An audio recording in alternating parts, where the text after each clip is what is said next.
इस वक्त मैं मौजूद हूँ कंदकोट वरकछा माला पर। यहाँ पानी घरों में दाखिल हो चुका है। यहाँ के जो इलाका मकीन है नकुल मकानी कर रहे हैं। मजीद मालूम करते हैं यहाँ मौजूद लोगों से, इसी हवाले से उन लोगों का क्या। बेयारो मददगार बारिश में वेठा आहियूं। बोर्ड लॻो पियो आहे, न वेहण जी जगह, न उथण जी जगह, न डीसी, न कोई इंतजामिया, न सिविल सर्विस तरफ़ां असांजी सार लभी वई आहे।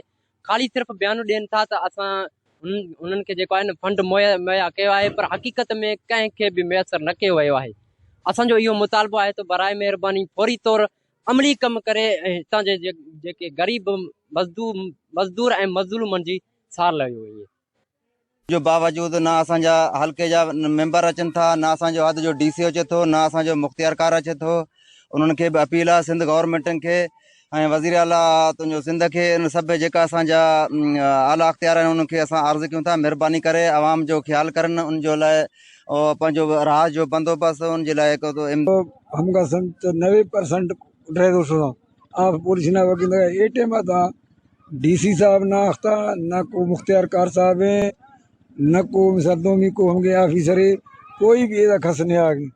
मैं अपीला करूँ डीसी साहब बे विजिटा खत गरीब आई हम लोग ड्राइवर हमारे को तमन्ना खत की छा है हिते नियाणियूं न आहिनि भला हे सॼे ॿुॾनि था पिया सॼे असां उथी करे सभु हेॾे ॿार बच्चा सभु असांजा को स्कूल में वियो आहे, को हिननि में वियो आहे, को काॾे वियो आहे। असां न केरु आयो आहे, न वियो आहे, न असांखे को राशन को का शइ बि न ॾिनो अथनि, न असांजी को सार संभाल लधो अथनि। को पोइ घर हिकु नंबर चइबो आहे, पाणी ॾिसो ॿाहिरि ख़ुदा हेॾो हिते अचो पिया।